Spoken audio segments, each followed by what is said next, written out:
E aí, pessoal, só para a gente olhar pela última perspectiva, dependendo do momento que a sua empresa tiver, dependendo do nível de maturidade que a sua empresa tiver, você vai querer observar coisas diferentes, tá? Eu peguei um dos muitos jeitos da gente dividir níveis de maturidade das empresas, de produtos. Peguei um simples, faz uma divisão só em 4 etapas. Basicamente, na primeira etapa você tem o que a gente chama de early stages, ou seja, empresas que ainda estão definindo se o produto, se a solução que elas desenharam resolve um problema real, né? E aí justamente o gráfico ele tem essas oscilações justamente porque ele se refere aos vários testes e versões que a gente lança e as evidências que a gente vai coletando sobre se aquilo deu certo, o que não deu certo, o que deu certo, o que não deu certo, tá? Então, assim, isso aqui, em geral, corresponde aí a 1, 2 anos, em média, obviamente, que dependendo de condições do mercado, da indústria, esse período pode se expandir ou ser até menor. Quando uma empresa ela determina que ela tem uma solução que resolve um problema real e ela conseguiu achar um canal de distribuição que seja relevante, ela passa para essa fase de crescimento muito rápido, tá? E é aí que a gente costuma ver uma startup aumentando a base de usuários 10 vezes ano a ano, 5, 20, dependendo do tipo de negócio que você tiver inserido. Chega um determinado momento em que grande parte das pessoas que iam usar o seu produto já conhecem o seu produto, já optaram por usar ou não. E aí a gente entra num outro momento em que você vê um crescimento que ainda existe, mas ele desacelera consideravelmente, e aí você começa a pensar em outras coisas que não é só crescer, mas é como crescer de maneira eficiente, às vezes cortando custos, né, deixando uma operação mais enxuta. E aí, por fim, a gente entra no último nível de maturidade de uma empresa, que ela já está madura, muitas vezes elas veem o crescimento se estabilizar e, em algum momento, uma empresa ela passa a precisar dar lucro. Assim, a gente constrói isso tudo justamente para a gente conseguir fazer com que o excedente da venda do nosso produto, do nosso serviço, consiga às vezes dar o retorno, por exemplo, para os investidores, para os fundadores, para os funcionários, e aí é esse o período que a gente chama de maturidade. E as empresas, naturalmente, elas passam por esses ciclos. Muitas empresas que chegam ali nos ciclos de maturidade, elas precisam se reinventar, colocar um produto novo do portfólio, fazer um grande pivotamento dentro do produto e aí elas voltam ali para os ciclos iniciais. A ideia é a gente passar então em cada um desses ciclos e olhar, né, o que importa nesse período e o que eu observo para poder qualificar se a minha empresa está indo bem naquele período. Vou deixar aqui o material de referência para vocês, tá? Como eu disse, esse aqui é só um dos jeitos da gente quebrar os níveis de maturidade das empresas. Isso aqui pode ser mais ou menos complexo dependendo da necessidade, tá bom? Então, nessa etapa de early stage, basicamente o que a gente quer observar? Se a gente tem ali um número, né, relevante de primeiros usuários que topam pagar pelo nosso produto, tá? Então, a gente observa ali as primeiras conversões, né?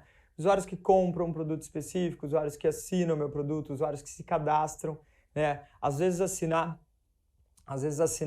ou comprar é uma conversão que está mais à frente do funil, e uma coisa que a gente consegue observar é se pelo menos as pessoas estão dispostas a dar as informações delas para a gente, né?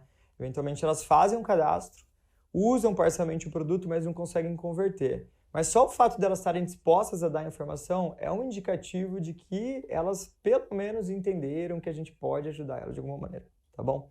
Então essas primeiras conversões, elas são basicamente as métricas que a gente mais observa nesse momento. E aí, gente, aqui é super importante a gente observar as mesmas métricas base de dimensões diferentes, tá? Imagina que seu produto é um produto de e-commerce. O produto de e-commerce, ele obviamente tem itens e esses itens têm preços.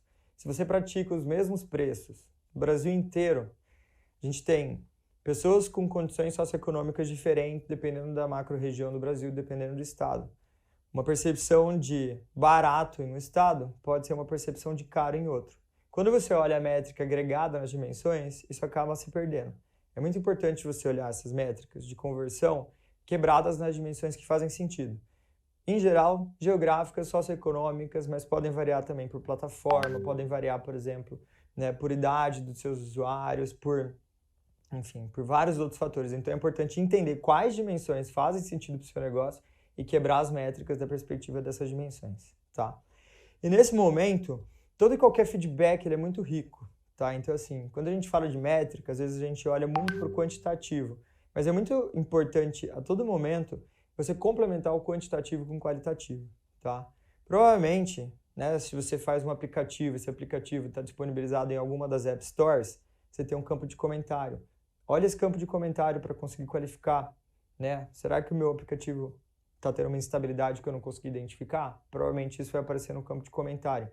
Né? Monitora os canais de atendimento. Às vezes, algumas early stages nem conseguem criar canais de atendimento, mas por mais que você não tenha um canal de atendimento próprio, existem plataformas que acabam servindo de canais de atendimento, como, por exemplo, o Reclame Aqui.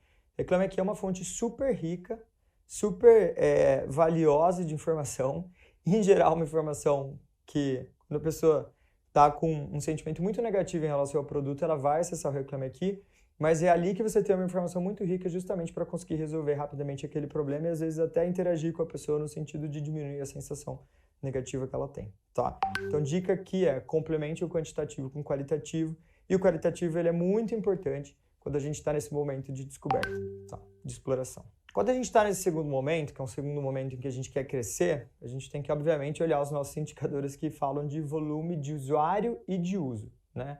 Então, usuários, visitantes e visitas. Aqui a gente tem 3 conceitos. Visitantes e visitas são conceitos que às vezes a gente confunde, né? Imagina no e-commerce. No e-commerce, eu conheci um e-commerce que foi lançado agora, eu sou um usuário para ele.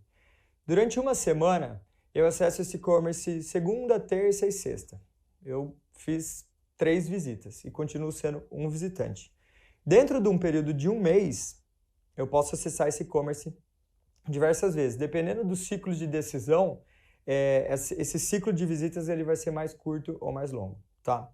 E aí, obviamente, que a gente quer olhar não só o número de acessos, mas também o quanto, né, de dinheiro essas pessoas estão deixando enquanto elas usam o nosso produto, tá? Então, se eu acesso 3 vezes um e-commerce no mês, pode ser que eu faça 3 compras diferentes, aí o acúmulo dessas 3 compras é importante observar também. Nesse momento, a gente quer começar a pensar também do ponto de vista de custo de aquisição e de lifetime value, tá? Tem uma coisa que é super importante que a gente vai explorar mais no final, que basicamente a ideia é que a gente consiga construir um produto, um serviço, tal que dentro de uma janela de tempo, que a gente vai definir 1 ano, 2 anos, os usuários deixem mais dinheiro para a gente do que a gente gastou para adquirir eles. Então, basicamente, a gente vê a relação entre custo de aquisição, que é o quanto a gente gastou para trazer, e o LTV, que é quanto aquele usuário deixou para a gente, tá? Essa relação, o LTV, obviamente, tem que ser maior que o CAC, e quanto maior, mais saudável é a empresa, quanto maior dentro da menor janela de tempo, mais saudável é uma empresa. Nessa fase aqui, de fast growing, em geral, o momento em que as empresas estão captando, tá? No momento em que, né, empresas de tecnologia vão para os fundos de investimento, mostram o resultado que elas tiveram até agora, para convencer aqueles fundos de que de que se eles investirem, eles vão ter um resultado no longo prazo que vai ser positivo, tá? E aí o que os fundos olham é muito essa relação de CAC por LTV, tá? Por isso que eu falei dela lá no início, estou falando dela agora e a gente vai entrar no detalhe lá no final da aula também. E nesse momento de crescimento é muito importante a gente entender os canais de distribuição do seu produto, né? Às vezes, por exemplo, o e-commerce, ele pode, né, ele nasce, se você fizer um bom trabalho de SEO, né, que é basicamente como é que você estrutura a informação dentro do seu produto, dentro do seu software, para que um buscador tipo o Google consiga encontrar essa informação. Né? Muitas empresas, quando elas conseguem fazer um bom trabalho nesse sentido, elas ganham visibilidade dentro dos canais de busca e elas não precisam pagar para adquirir usuários. Às vezes, o seu canal de aquisição não é o Google. Às vezes, o seu canal de aquisição é, por exemplo, uma plataforma social. Os e-commerces hoje têm usado muito, né? O Instagram para fazer anúncios de produtos específicos. Tem toda uma nova tendência de usar essa plataforma para divulgar produtos. Então, entender, né, como os seus vários canais estão performando, tanto no sentido de quanto volume eles estão trazendo, quanto no sentido de quanto que eles custam, é super importante. Em algum momento, o que você vai querer fazer é diminuir o número de canais e focar em desenvolver só aqueles canais que trazem maior eficiência, tá? Então, assim, olhar essas métricas de usuário, por exemplo, quebradas por mídias sociais, buscadores, mídia paga, é super importante, tá? É uma dimensão super importante para vocês olharem crescimento. Quando a gente começa a entrar nessa fase de crescimento continuado, é quando a gente começa a apertar os parafusos e olhar um pouco mais para a eficiência, tá? E a gente olha para a eficiência interna, né? E aí eficiência interna, às vezes, muito do time de desenvolvimento. É muito comum a gente olhar o time de desenvolvimento, o time de produto e tecnologia seria um dos times mais caros da empresa, né? Mais caros porque tem salários mais altos, mas também porque tem ciclos de entrega, né, diferentes dos outros times. E aí a gente começa a olhar para métricas internas. Duas métricas que são muito representativas de eficiência de time de desenvolvimento, que a gente chama de throughput e cycle time. Throughput é quantas funcionalidades, quantas entregas a gente consegue fazer, né, quantas modificações a gente consegue fazer de software dentro de uma janela de tempo. E cycle time é o tempo médio que a gente demora para fazer esses ciclos, tá? Então, são dois exemplos de métricas que olham mais para a eficiência dos times internos. Do mesmo jeito que a gente tem métricas que olham para a eficiência do time de desenvolvimento, a gente vai ter métricas que olham para a eficiência do time de marketing, do time de vendas, de um possível time de operações, né? Uma outra métrica, outro grupo de métricas que é importante, são métricas de eficiência operacional. Não adianta nada eu ter um produto que está fazendo sucesso, mas que também está trazendo... né, eu tenho, por exemplo, sei lá, muitos tickets sendo abertos todo dia, porque apesar dele resolver um problema real, a comunicação de como ele faz isso é muito confusa, e para manter o meu produto eu tenho que ter uma equipe de atendimento gigantesca, né? A equipe de atendimento, obviamente, ela custa. Atender um usuário significa que o usuário precisou ativamente vir atrás de você, e isso tem um custo emocional para o usuário também, que eventualmente em algum momento você vai querer diminuir. E um outro grupo de métricas, que na verdade aqui é mais uma pesquisa que você extrai uma métrica de cima, é esse grupo de satisfação do usuário, tá? Mais para frente a gente vai entrar em cima dessas metodologias, mas basicamente o NPS e o C7 são duas metodologias, são dois tipos de pesquisa que você consegue aplicar.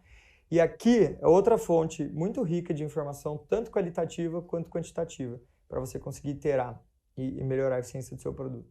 E aí, por último, a gente vai entrar numa fase que a gente chama aqui de maturação, onde a gente vai querer olhar mais de perto a capacidade do nosso produto de gerar lucro, tá?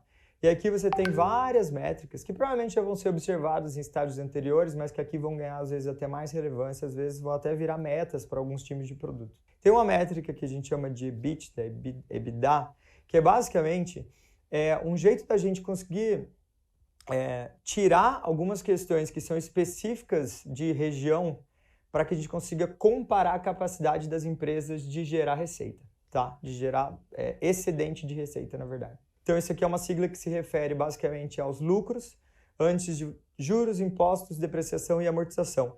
Por que é interessante? Porque essa métrica ela é mais fácil de comparar, por exemplo, entre regiões e às vezes até entre países. Quando a gente olha para o lucro, a gente está colocando várias coisas, por exemplo, especificidades de tributação, que às vezes podem variar de município, de estado. Quando a gente olha para o EBITDA, a gente está tirando toda essa complexidade, a gente está olhando uma métrica que é mais generalizável e por isso também ela pode, né, com menos viés, ser comparada entre diversos tipos de contexto. E aí, quando a gente olha para lucros e margens, a gente tem diversos tipos também.